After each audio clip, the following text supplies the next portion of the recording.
and it does the little spinning thing, and then we are live. So welcome everybody. It is Food Safety Chat live on a beautiful Friday. I'm in Loveland, Colorado. My name is Bryan Armentrout, as it says here on the bottom. I am with Jill Stuber. Jill, how you doing today? Good. Hi, Bryan. Nice to be here this morning with you and your audience. Yeah, so in case people who watched this before may notice, a lot of times I got Lenny back there, my dog, with me. He's being kind of goofy today and stuck up. He's out in the living room. He doesn't want to join me. So it's like, all right, well, fine. You can stay out there. He can do what he wants. He's 15 years old. If you're a 15-year-old dog, you pretty much can do what you want. So once again, with the Food Safety Chat Live, this is something that happens every Friday at 8 a.m. Central, 10 a.m. on the East Coast. And what this is it's not a webinar. This is something where we get together and talk about food safety. We pick a topic that people are interested in, and then we answer your questions. So part of this is please go into the chat and say hello and let us know where you're from. So like I said, I'm in good old Loveland, Colorado, which is not the ski resort. This is kind of up by Fort Collins. It's about an hour north of Denver. The current temperature, that's about 25 degrees Fahrenheit, so not too bad. So where are you at today, Jill? I'm over in Minnesota, central Minnesota. So we probably have similar conditions. Got some snow outside, and it's probably about 20 degrees. Nice. Well, I've heard you guys have had a pretty mild winter so far, right? We have, if you like doing outdoor sports, it's good for the temperature, but if you like doing snow sports or snow activities, probably not as much. But we need to work, right? Well, yeah. I mean, if you're in Wisconsin, Minnesota, and stuff like that, it's part of the reason you're there, right? You have the cabin up north, and you go ice fishing and all that fun stuff. I lived in Buffalo for 5 years, and when Lake Erie froze over, it was a huge celebration because number one, the lake would freeze over, and then the big snowstorms would stop from the lake effect. And then everybody could go out and ice fish. So you'd have all these little ice fishing tents set up out on the lake by Buffalo, which is pretty cool to see. Yep. We got some people joining. So my friend Melody has joined. It's always awesome to see Melody. We have Balkus, welcome. Chris Green, another fellow Minnesotan there. Coon Rapids. Ooh, where's Coon Rapids at? Coon Rapids is close to the Twin Cities. Okay, so kind of in the metro area there. Nice. So welcome, another Minnesotan. Good to see you. And Balkus is in Canada. Always love to see our international friends. Andrew, Great Bend, Kansas, with Red Barn Pet Products. Awesome. And that's something with FSBA and everything else. It's been very interesting kind of watching this, Jill, seeing how really, how pet food and human food are handled. It's pretty much all the same now, right? Pet food is essentially human food, especially when you're selling ingredients for those things. Very interesting. Bradley. It's a game changer, isn't it? It is. It totally is. People in some ways haven't figured that out yet. So that's why we're here. Bradley is in Vancouver. Awesome. So everybody, welcome. We're super glad you're here. This live stream is generally around 40-45 minutes. Around 40 minutes, I'll start winding it down because one of the things that I found from these two Jill, is it's super easy to keep talking. So we're kind of keep everybody interested in that. Oh, wow. We got Naveed in Dubai. Awesome. Have you ever been to Dubai? No. I have. My wife and I did a trip a few years ago, and we got to go to Dubai. Very interesting place. And everything you see with all the buildings and stuff with the Burj Khalifa and all those things is really interesting to go to. So it's remarkable. So pretty, I guess it's in the afternoon for him, so it's not too bad. So one of the things that we like to do with this, and something that I always forget, is the morning drink of your favorite beverage, everybody. So I've got coffee in my beautiful amber mug. And so you've got coffee too, or is that tea? This is tea. Tea, nice. What kind of tea? Spicy cinnamon for the morning. Ooh, nice. So everybody, good morning. Happy Friday. Let's all take a drink. Cheers to everyone. Cheers to everyone for being here. We appreciate it. We made it through another week. That's something to celebrate. Definitely. So one of the things, Jill, and so I have a consulting business and Jill has a consulting business as well, but it's very interesting is as we've been talking, our businesses are in the same space, but we're doing different things that are very synergistic. And this is something when I've worked with my quality managers in the past, that's really, really important in that you have technical skills that you need to have and develop in order to be a good quality manager, right? You need to understand microbiology and quality systems and proper investigations and root cause analysis and all these things that we go and take classes for and get certified and all these type of things to be good at what we do. Now, there's a whole nother side to it, and a lot of people forget this. This is something in my job, this is something I would hammer all the time, is that, yes, you're a technical person, but you're also a manager. Which means just like everybody else at your facility, operations and HR and procurement and the plant manager and everybody else, you're all managers and you have teams to manage, and you all need to work together to a common goal. And if you view it as, no, I'm quality, everybody needs to do things my way, you're not going to do too well. No, it's a good point, Bryan. Even if you're not managing people, how you show up for work every day is part of the people side of things, and being able to succeed in our mission of having safe food every day. So it's about people too. Absolutely. And yeah, if you want to advance in your career and go from a single contributor to a supervisor to a manager to a director up the chain, these are the skills that you have to master. And Jill is an expert at helping people with those. So I'm really glad to have you here today. I'm glad to be here today. Thanks for having me. You bet. And so with that in mind, I was thinking about the right topic to talk about for our food safety chat today. And really, it's something that I think is, it's a nightmare for a lot of people in production facilities. And we're going to be talking about FDA today, but really this applies to USDA and anything else, right? USDA is a little different because in a lot of cases, especially in larger plants, they're there all the time. But FDA on the human food side and the pet, like we were talking about, they'll just show up, right? And they're not telling you they're coming. They show up. Hi, Bryan. Nice to see you this morning. We also got some other people here as well. Thank you, guys. Don't forget, as we're talking here, ask us questions, right? This is just not we're just not going, we want to hear from you and answer your questions. That's why we're doing this. So FDA shows up at the plant. Yay. And it's always at the wrong time, right? The plant manager's on vacation, you're having troubles on the production line, your supervisor's mad at you, whatever, right? FDA shows up at the front door, goes to the receptionist, flashes their badge, says, I'm Investigator Brown, and they got some questions for you, right? And so you get paged, you're the representative for the facility, and now everything that you're doing stops. And you have to know how to handle this. And that's why this topic, I think, is really so important, Jill, because managing FDA, just like anything else here, is a combination of two different things. It's the people side of how to communicate, how to tell your story, how to be diplomatic, how to understand and share the information that FDA is looking for. Because at the bottom line, FDA is just like us. They want to do a good job. They want to protect the public health, but they have things that they need to know. They need to assess whether or not you are doing a good job. So one of the things that I put together a white paper on this, and with my email address here, let's see, try and get my finger right there. There we go. I put together this white paper of what we're talking about today. So all you got to do is send me an email, and I'll fire this off to you. Love to share this with you. So don't feel like you've got to take notes and these type of things. Kind of be in the moment and absorb what we're saying, and then get a copy of it and get some more detail behind the scenes.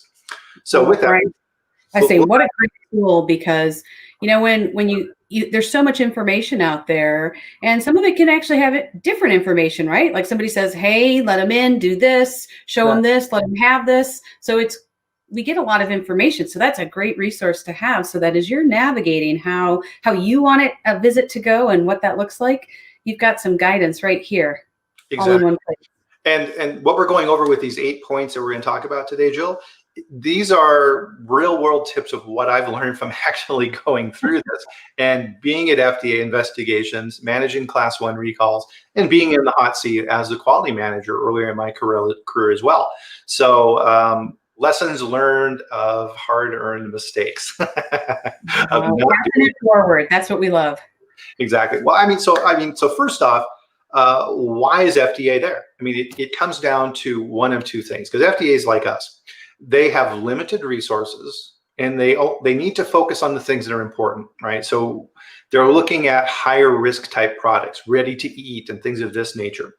They are doing for cause investigations. So what's a for cause investigation? This would be someone calls FDA and says, hey, I bought this product that we manufacture at this plant, and it made me sick. FDA is like, oh, okay. And then let's say somebody else calls and they say the same thing, and FDA is like, uh-oh, what's going on here, right? So the regional office says we need to send an investigator out to that plant and figure out what's going on. The other one is routine, right? So FDA is going in as part of their normal audit cycle. They're going in to visit your facility. And within that, there's really one of two different types of audit that they're doing. They're doing what they call a GMP audit, which is they're kind of looking at the facility and seeing how you're doing things, and are people washing their hands and these type of things. And then there's the full-blown FSMA audit. And that's when they're really getting into your food safety plan and all of these type of things as well. And the first one can morph into the second one. So if they go in and they're doing a GMP audit and they don't like what they see, they can then change their minds and say, oh, we need to do the full-blown audit. And they'll give a call to headquarters, and they will bring in additional people. And that's where you get the swabathons and the real detailed look at your food safety plan, and your life gets really complicated really fast. So in general, those are the things that FDA is looking at. So Bryan, when FDA comes in, how often do they even give you a heads up? Well, as far as the heads up piece, never. Very often, or what have you seen in the past? Yeah, FDA never tells you when they're coming. And part of this, right, is they have internally a schedule that they put together. So the regional director, so like the Office of Inspections and things like this, will put together that schedule. And they'll decide who they want to visit over that coming year. Now, FDA has been under a lot of pressure for that, Jill, because under FSMA, Congress actually mandated how many audits they should be doing, and they're not hitting those numbers. They just don't have the people. So just like us, they're focusing on the things that give them the most heartburn. So are they going to go audit Morton Salt, or are they going to go audit a produce company? Right? Guess all about risk, right? So you need to understand where you sit in that pecking order, and that's going to kind of give you an idea of your odds of FDA showing up, because you never really know. Let's see. So we have a comment here from Bradley. So let's see what Bradley is saying here. I've spoken to a supplier in California and found out that an FDA inspector was armed, and threatened the ownership during a normal inspection without cause. Are inspectors allowed to carry weapons? Wow. I haven't seen that. That's a great question. The short answer on that is, and don't quote me on this, I'm not a lawyer, but I believe it's yes. Now, you're run-of-the-mill, so within your Bradley, you're saying that this was an inspector. With FDA, they're now known as investigators. They changed all their titles. They're no longer inspectors. They're there to investigate you.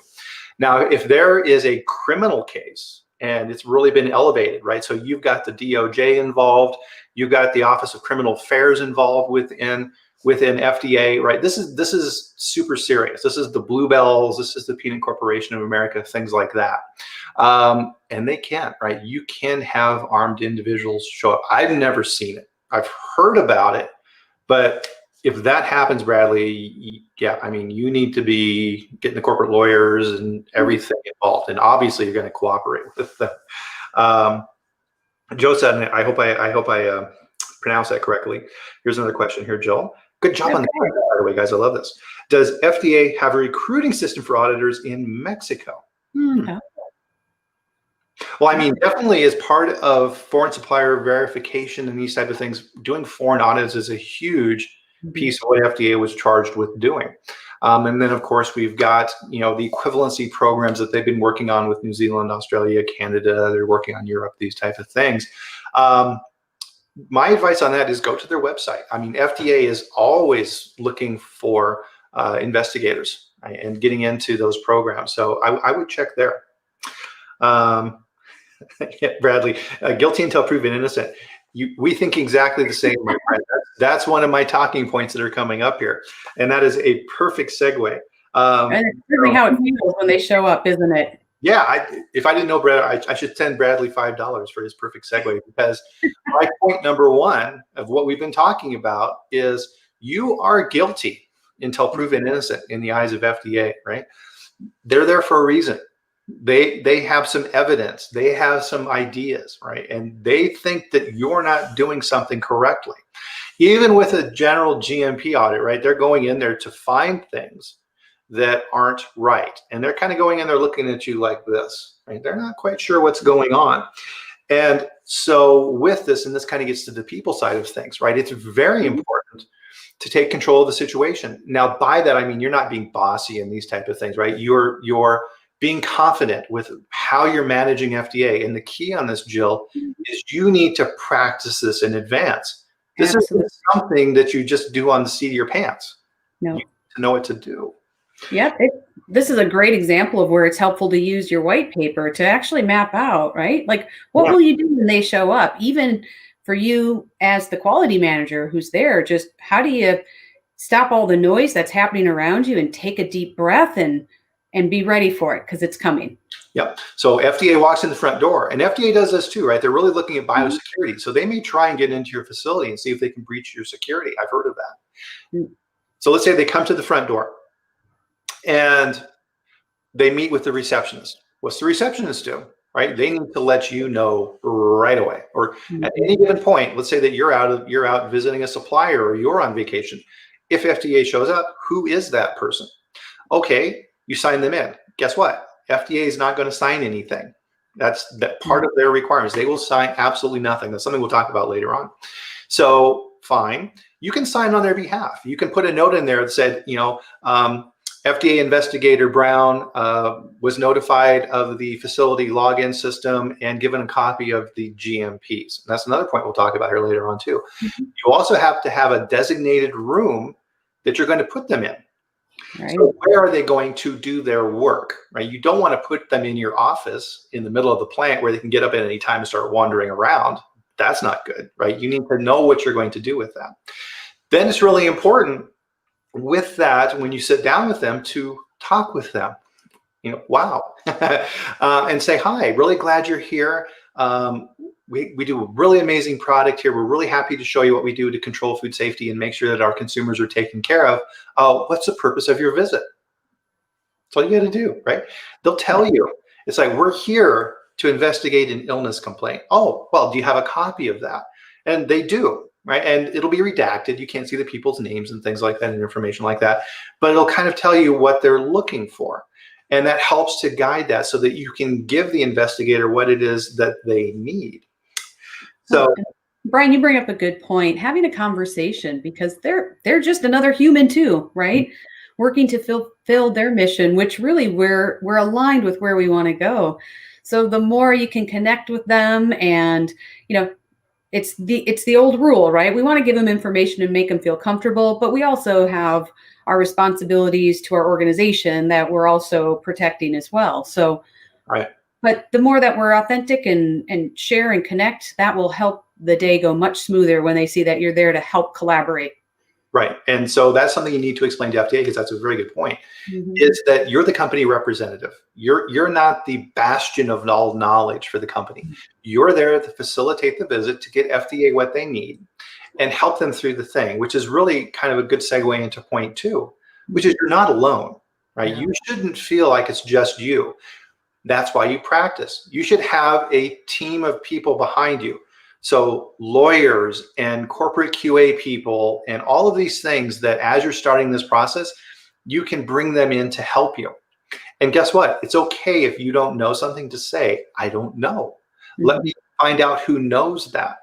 And this is something that's very important as well. And this is a good tip that's buried inside of that one, is get a good food safety lawyer. Now, within companies, generally the counsel is, for managing the business, mergers and acquisitions and HR and these things. Odds are they're not a food safety specialist lawyer. Find a good one. There's some great ones out there. If you'd like to email me, I can give you some recommendations on good food safety lawyers that I've worked with. You need one of those to help you out. They are worth their weight in gold. So, Bryan, if you do have a food lawyer, what kind of support are they going to give you, or would you expect from someone? Right. So in that type of situation, so what you would do with your lawyer then is you then bring them in as part of the team. And so as FDA starts asking questions, they can guide you. So for example, we'll talk about this one a little bit more later, is FDA wants to take pictures in my plant. What do I do? Well, number one, do you have a company policy on this? You should. And does FDA actually have the authority to take pictures? My answer, and this is controversial because FDA disagrees, is no. They do not have the right. Does OSHA have the right? Absolutely. OSHA can take pictures. They have statutory authority to do so. FDA piggybacks on that. And there have been cases where it's come close to trial, where companies have said, no, you don't, and FDA has backed off from that. Now, within FDA's training manuals, they say that they can, but they can't. Now, if you have a very serious situation with illnesses and court cases and these type of things, you may want to allow FDA to take pictures in those type of situations. But that's a really good example, Jill, of why you need food counsel to help you with these type of decisions. Right. It's all about managing your risk at the end of the day, right?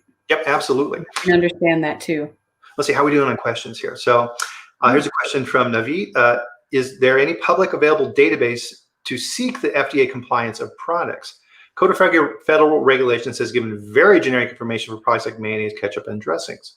However, I got FDA SID approval for some products like hot sauce and peanut butters, but looking to verify the ingredient compliance for other products. Please advise. Not necessarily something I can answer online. So email me afterwards and we can kind of work through this and get you the right information on that. Andrew, seeing the comments of few words on the difference between state inspectors and federal auditors, there is a difference. Absolutely. Now, to kind of build on that though too, Andrew, is that some states work with FDA under a contract basis. So Texas, for example, will, and this gets back to what we talked about a little while ago, Jill, is that they don't have enough FDA investigators. So they'll go to states and say, hey, can we borrow your guys and have them do FDA inspections on our behalf? So in essence, they're functioning as FDA in those situations, and they should be treated as FDA. Bryan, have you ever seen where the state piggybacks with like FDA if they're contracted with them to do their own inspection? Well, what would you expect to see in that type of situation? Well, yeah, Texas does that. And I personally had that situation happen to me where employees of the state of Texas who worked within their food safety divisions came in and performed FDA audits. Oh, Lenny is visiting. Look at that. So yeah, it depends on state by state and what type of agreements they have. And it varies depending upon resources and who can do what. So definitely they can do that. And that's, once again, back to point number one, that's why it's important to figure all these things out once you sit down with these guys of what's in scope and what's not. Ryan, when do you think we will see the intentional adulteration inspection starting? My understanding was this was going to be a separate inspection from the GMP FSMA food safety inspection. Yeah, I mean, yeah, good question. Well, number one, I mean, so your biosecurity and bioterrorism programs, you should have those in place already, regardless. And when they're actually starting this, I think this is kind of going to get back to the resource side of things. I have not heard, and maybe you have, Jill, but I haven't. I haven't heard it going out or any information back from them when they plan on doing this. Not yet, but I think you had a good, lead before. They do try to put information out on their website, but I'm sure as soon as something pops up, you're really great at having that list of things that are new. So you'll definitely see it here on Bryan's page. Right, definitely. So don't forget, you're not alone. The other thing is to always remember you're the company spokesman. And don't forget, just like FDA, and you talked about this a little bit too, Jill, is you have a boss, right? You're an employee of the company. You have certain boundaries you're allowed to operate within. So does the FDA investigator. Right? So if they ask for something that's above your pay grade, say, I'm sorry, I don't know if I can do that or not. Tell you what, let me get a hold of my boss or my food lawyer or whatever it is, and let's see what we can do for you. That's perfectly fine, right? Just because FDA is asking for it doesn't mean you immediately have to give it to them. Right? You want to be cooperative and do things in a correct way, but there's rules that you need to follow just like they need to follow. So don't ever forget that. And part of the training with FDA sometimes too is to ask for things that they are not allowed to have. So they're going to push the boundaries, aren't they? If they can. You betcha. If you give it to them, they're more than happy to take it. So you need to understand what's allowed and what's not. And they're human. They're just as curious as we are. So if they've got a food safety background, they're going to go, oh, I wonder what's happening down this lane, right? Right. So they might go down that path. That's a perfect point, because really this is that overlap. It's not enough to have your program. So for example, if FDA says, I would like to see your preventative program for supplier approval and control. You say, absolutely, right? Let me show that to you and I'll explain how that works. because this is a combination of things that are done at the plant for verification upon receipt, but it's also a lot of things that are done at corporate. And within our food safety plan, we really explain how these systems work. And just like you, Mr. FDA investigator, we are tied to the resources that we have. We can't audit every single supplier that we have. You can't audit every single manufacturer that you're responsible for. We look at that on terms of risk, and you look at it in terms of risk, which is absolutely how that should be done. Would you like to see some of the files for what we've decided were high-risk suppliers and how we manage that? Right? Very different than just handing them a procedure and letting them read that, right? You need to be able to paint a picture and walk them through how you do things and why you do things, right? The technical plus the people. The people skills are so important on these things. Well, and Bryan, that's a great example of where, you know, that planning ahead of time, so that when they ask for those things, you kind of script out what you actually want to say, so you're more comfortable in those situations and you're prepared. Your mind already knows what to do, so that way you can kind of just shift into that gear versus having the moment of panic where you're not sure and you just kind of feed them stuff, right? Oh, another good point, Jill. You're doing a great job setting me up for these. Never, ever, ever, ever, ever, ever make something up. If you don't know, swallow your pride and say, I don't know. A lot of people have a hard time with that. Don't make stuff up, ever. Let's see, another comment here. Let's see. This is great. I love these comments, right? This is a hot topic. This is something that worries a lot of people. It does. State FDA are commissioned to conduct FDA officer work, carry full legal authority to represent U.S. FDA. The part of FDA that handles state issues contracts yearly to conduct certain amounts of inspections and sampling activities. Yep. Okay. Yep. So thank you very much for confirming that. Here's one that people miss out on too. And this is where it's really important, Jill, to have your team trained. You need somebody always available if FDA shows up to tag along with you and take notes. And it doesn't have to be fancy. It's just kind of a stream of consciousness type thing, right? So 9 a.m., FDA investigator Brown arrives at plant, opening meeting with Bryan and Jill and Inspector Brown. Questions regarding why FDA was visiting the facility. FDA relayed that, blah, blah, blah, blah, right? You can't do that yourself. Your job is to do like what we're doing here, right? So eyeball to eyeball, talking with FDA and building that relationship with them. The note taker is there to document everything, right? Because it's going to be coming fast and it's going to be coming hard and you're going to miss things. You need to have somebody documenting those notes, and practicing that is really important so that you can do that correctly. Side note on that, FDA may ask you at the end of the inspection for a copy of those notes. Do not give them notes, right? That is confidential and proprietary company information. And do not give them a copy of that, right? That could show up in court, right? You've just documented the entire investigation for FDA. That's for your benefit, not for theirs. They need to document it from their side and you're doing it from yours, right? This is a good example circling back to our legal counsel, right? Yeah. So the food lawyer is going to teach you the right way to do that so you're not shooting yourself in the foot. But those notes, you'll be amazed, right? After the investigation is done, FDA leaves the facility and you're sitting at your desk going, oh, right? Now you can collect your thoughts, have a closeout conference with everybody who was involved, and then go back through those notes and make sure that everything was covered appropriately and that you needed everything that FDA needed. That is a great tip, Bryan. I mean, even just knowing, right, not, what things to be able to offer, because they ask it so innocently, and your human instinct is to go, well, of course we'll share, or maybe we'll share, right? But having that advice ahead of time, especially because your mind is probably racing 100 miles an hour, and even afterwards, you're probably going to have spots where, can you even remember everything that you went through or everything said? So practicing with that person to come along with you. And sometimes, have you even found like having a runner, someone who you're like, hey, tag, can you go get these records or pull this? Oh, exactly. And that's why you need to set all in advance. And it really kind of leads into the next point number 5. And I think this is from Stephen Covey. He said, first seek to understand, then to be understood, right? So to your point, Jill, we're nervous, we're anxious, we want to show FDA we're doing the right thing, and we just start, right? And the investigator is sitting there saying, "Oh, that's that's not what I want. That's not what I asked for, right? And so it just starts building frustration.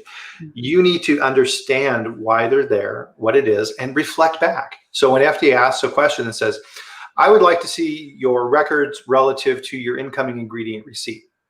Okay, absolutely. We will go get for you the records for the incoming receipt. How many records would you like to see? Mm-hmm. Right? So the FDA, okay, he understands me, he hears me, and he's asking for what I need. I love it. Because part of this too, right, is they're there on a limited time schedule. They've got a whole lot of stuff to cover in a really short period of time. And if you're not meeting their requests that you can do, right, and doing it in a timely manner, you're going to frustrate them, right? So everybody, and this is the people side again, Jill, everybody wants to be heard and understood. FDA is no different. Well, and you bring up a good point, because especially if we've gone through a lot of customer audits or third-party audits, sometimes we can get into the habit of kind of feeding the information because we've practiced those so many times. Mhm. So, how valuable, is that to be able to just stop and go, okay, what exactly do I need to give you here? Let's figure that out, because it's not the same information. Right. And I don't know if you've got some insight on that part as well. Well, I think it really kind of goes into point number 6, which is answer the question being asked, right? So the last one is getting the clarification and getting a clear understanding, and then answer the question that they're actually asking. And now here's an important one, and this is why this deserves its own tip associated with this, Jill, is that you answer the question and then you shut up. That can be hard. We're human, but yes. We're human. And as part of FDA's training and part of any good investigative training, police officers, anything else, right? They will ask you a question and then just sit there and look at you. Mm-hmm. And you're like, right? And your human response is to just talk to fill that gap, because people hate silence, hate it. So FDA says a question, you answer their question, only their question. Don't leap ahead. Don't assume. Don't think you know what their line of questioning is going to. Answer the question and shut up. And that is something with my quality managers I've had to just drill. And this goes back to practicing again. And as part of that practice process, have somebody be FDA and do this. And you'll be amazed what you find with this. It is. And in practicing, having that silence is actually a skill, right? So that you actually can be comfortable in that space where you don't feel compelled to have to keep talking. So even that is worth practicing. Right. And so part of this, understand what they're asking and then answering the question. Right? Unfortunately, most of us, I've been guilty of this. I've been pulled over by the police for, I don't know, speeding. And they'll say, do you know why I pulled you over? Why are they asking that, right? You need to think and pause on that question. The reason they're asking that in that way is if you say, yeah, I was speeding, I was going a little bit too fast, I'm sorry, officer, you've just admitted guilt. Mm-hmm. Right. Yep. So Bryan, you keep talking, right? Instead of holding that silence, what kind of things have you seen happen from offering up more information? Well, I mean, you can reflect it back. So let's say that FDA says, so are you, let's try and think of a question here. I would like to see your records for the metal detector. Okay, great. So if I understand correctly, Mr. Investigator, you want to see our records from metal detector? Yes, right? You get the metal detector records. And then let's say they ask a question of, this record is incomplete. And then they just sit there and look at you. Just, I don't quite understand what you're asking for. Can you please clarify? Right? And let them expound then on what it is that they're looking for. It's like, well, I just need to understand why there's this gap here within that.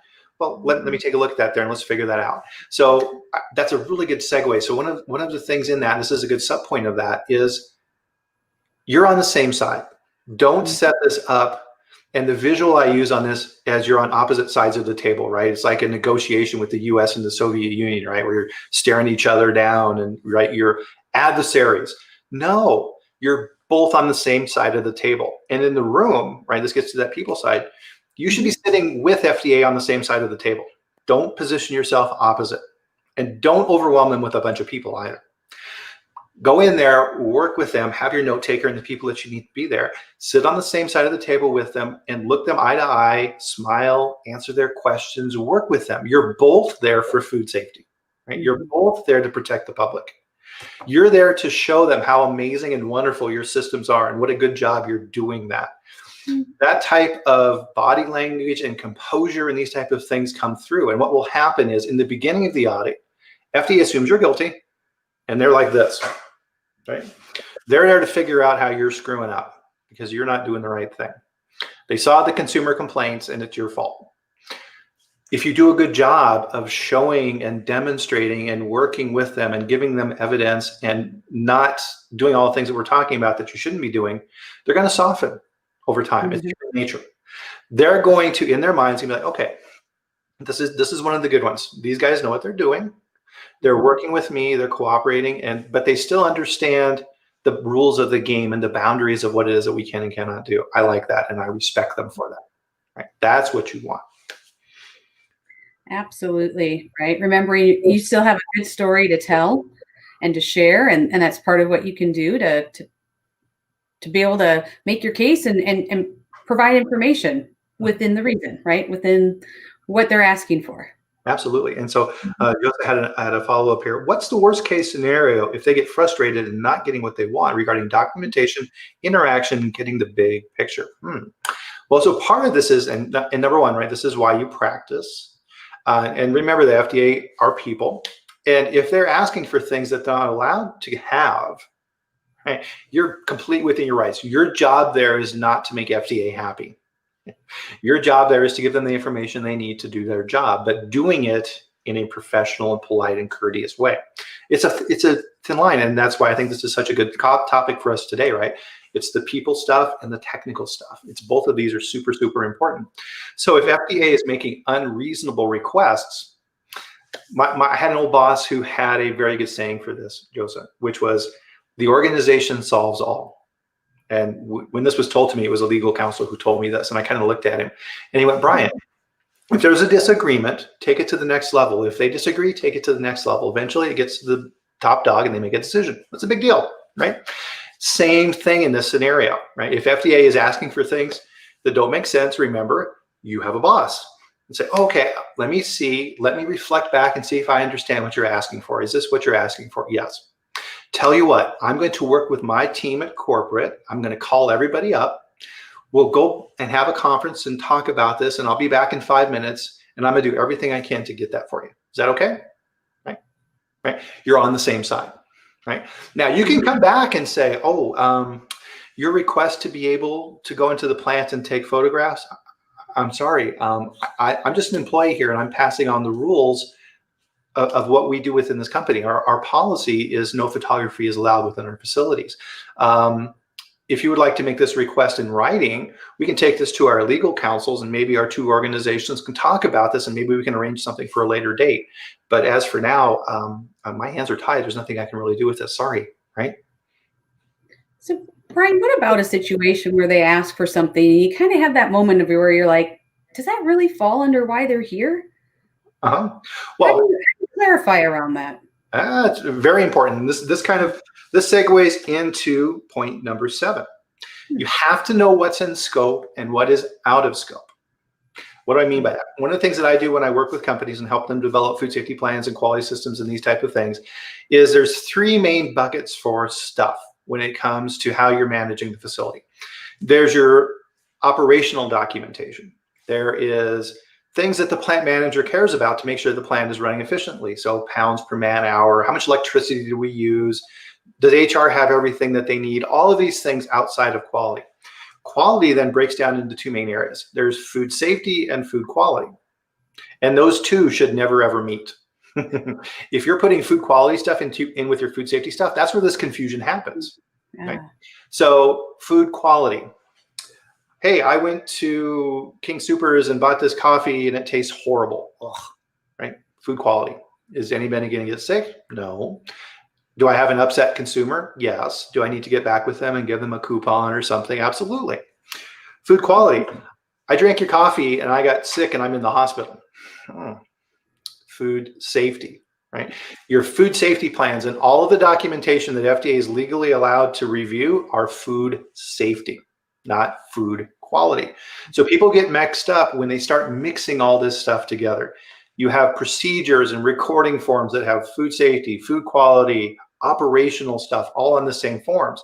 And when FDA asks for it, they're seeing all that stuff, and they shouldn't see that. You're not painting a clear picture and walking them through to explain how food safety works. Good example of that is recording forms on the floor where operators are running a machine, right? We tend to put all of that stuff on one form. Oh, here's the metal detector check. Here is the weight check. Here is the downtime log, all on one piece of paper because that's more efficient. Well, guess what? Because the metal detector log is on there now, FDA can see all that other stuff too. Why confuse it? You want to make your story as clear as possible for FDA. So when they, to your point then, Joe, to their point, when they go out of scope and they start saying, I want to see your complaints for consumers who had quality issues. Oh, okay, so what you're asking for is quality issues. I need some clarification. Can you explain why you're looking outside of food safety? Oh, I just want to see it all. Right? Okay, well, let me check with my corporate team and get back to you on that, right? In that case, my answer is going to be no, right? But my job as a representative in the plant is not to be the bad guy. My job is to be the facilitator and work with FDA and help them to get what they need. I don't want to build an adversarial relationship with FDA. That's corporate's job. They're the bad guys, right? So, okay, I've checked with corporate and our legal counsel. The food quality documentation is outside the scope of 21 CFR 117. We'd be more than happy to show you any complaints that we have relative to food safety. Would you like to see those? Don't mix them up. Don't mix them up.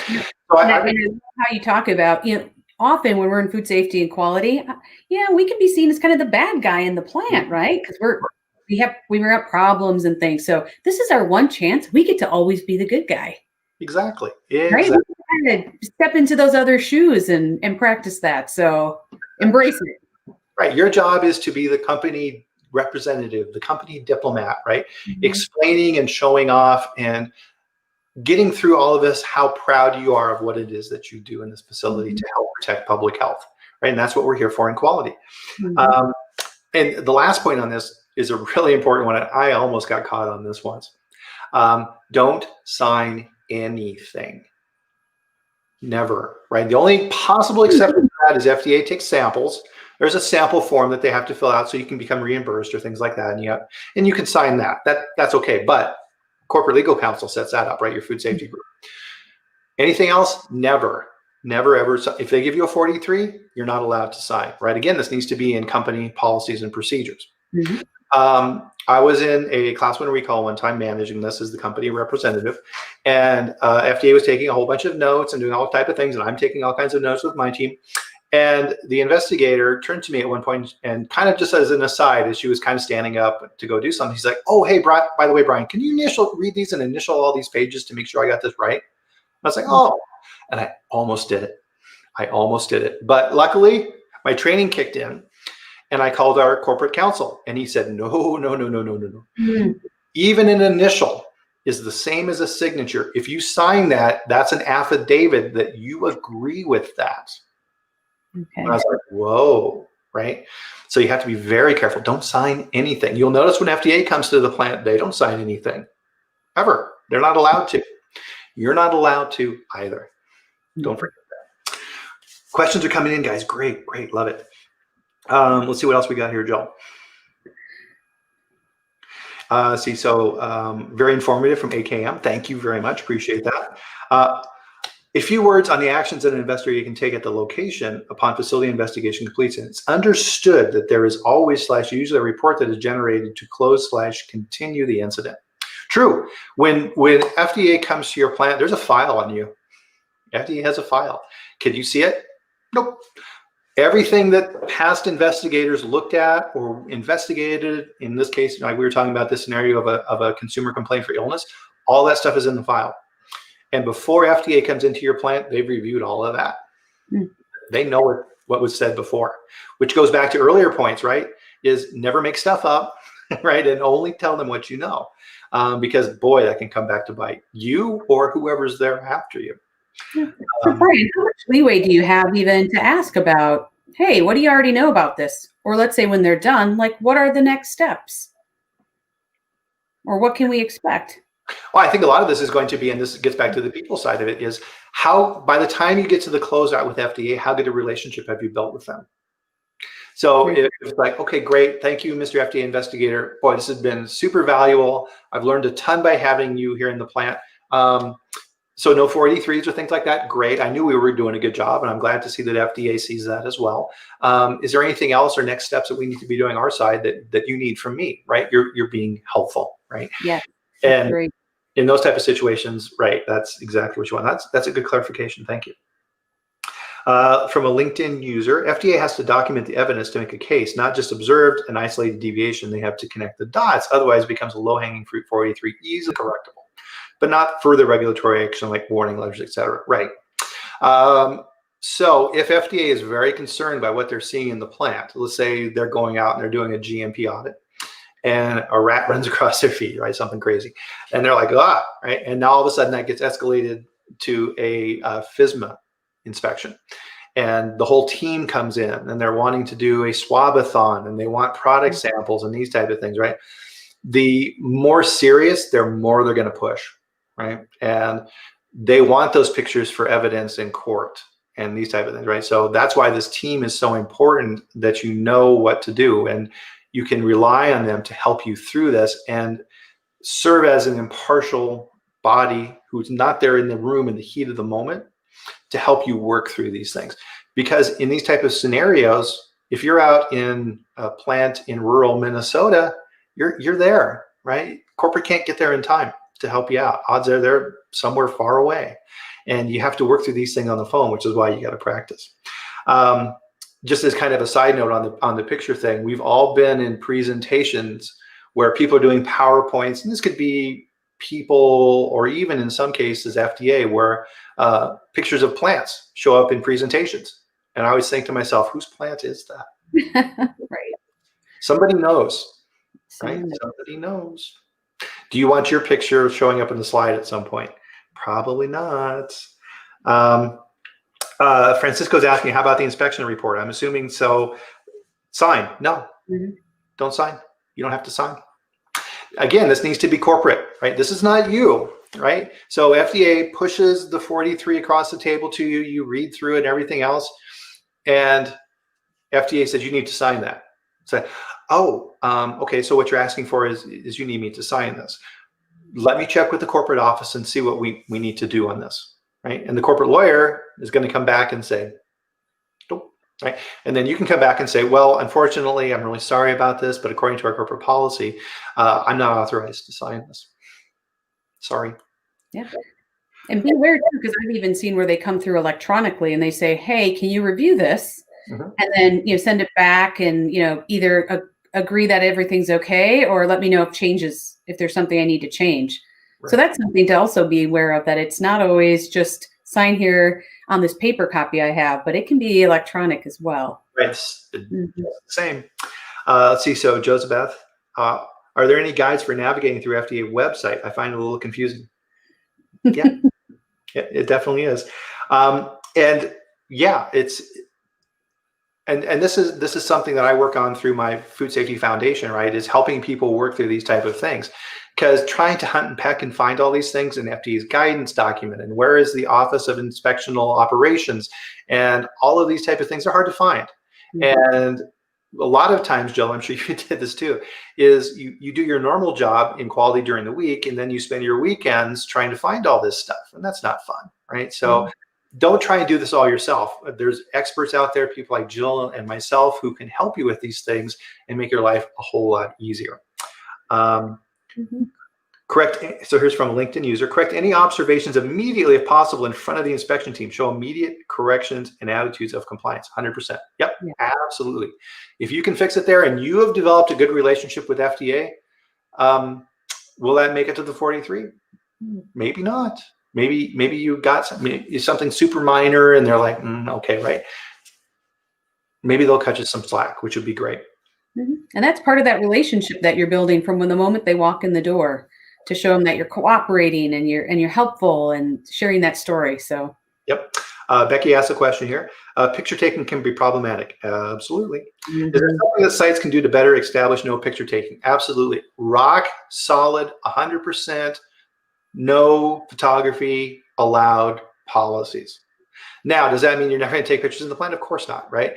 You need to have it in your policies and procedures that only authorized personnel are allowed to give authority for that, right? So corporate legal counsel or something like that, you have to write in writing that you authorize this person to take these pictures on this day of this thing, and that's it, right? Don't allow phones with cameras. You should have phones anyway in the plant.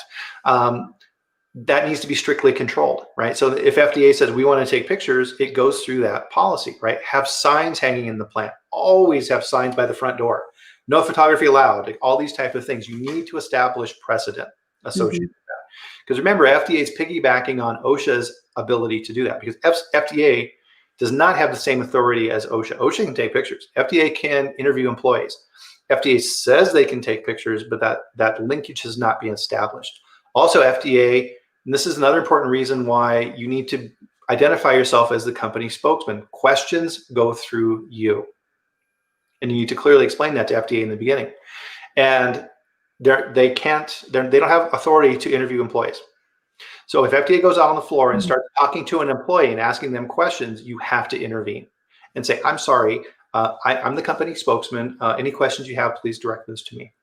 Right? And then your note taker who's with you, right, is writing all this stuff down. Right? Yep. You're the company spokesman. You're the gateway and the conduit for all of this. Wow, time flies, 51 minutes. So something I want everybody to notice in this conversation today is how little we talked about procedures and documents and food safety plans and all those things, right? We're talking about relationships. We're talking about how you're working as a manager, what it is you need to do to establish rapport and understand rules and boundaries and working with people to get things done through an objective. Super, super important. And a lot of times, quality people, unfortunately, because we're such technical, analytical people, I'm that way, we gloss over that. And that's why that's so important. That's why I think within your business, Jill, you're doing amazing work coaching people and helping with that. So thank you. Oh, well, thank you. You know, it's such a good blend, right? Because food safety, our principles are being technical. But we know in this day and age, especially when we talk about FDA inspections and how things are ramping up, it's not just about the technical side anymore. You know, how do we help take care of our people so that you're ready for when somebody walks in the door? Not just the procedure, but just being ready for that moment and really helping you step into it so you can do your best. Couldn't say it any better. So again, guys, our emails are here. And please ask us questions. That's why we're here. And if you want, right, so I was, kind of going through the white paper here. I just only glossed over a few things that I'm talking about in here. If you want a copy of this, happy to send it to you. So please send me an email and I'll fire that right over to you. Glad to do that. So that's kind of the topic, right? It's something that you just don't write a procedure for this and put it away. This is something you have to practice. It is. And, the things that we talked about today, I've been in food for over 20 years in food safety, and I'm still taking away things from our conversation today going, I wish I would have done that part differently. So it's always great to review it and come back. And, I know that through your Food Safety Foundation, these are the type of things that you also walk through even in more detail. And so whether it's the white paper, that's a gold mine, or, participating in those type of knowledge transfers are really important to help stay on top of what's happening and what do we see out there. Right. Yep. That's what's cool about what we do, right? Is it doesn't matter how long you've been doing this, you have to continue growing and evolving. And that's what's cool about it. So we're better together. Yep, absolutely. Jill, thank you very much for joining. This was an amazing conversation. Great way to go into the weekend. We've given people tons to think about, and I hope you have a good one. I will. Thanks to everyone who's out there. And thank you, Bryan, for having me on today. All right. Thanks, everybody. Awesome questions. Keep it up, and we'll see you next Friday. Bye.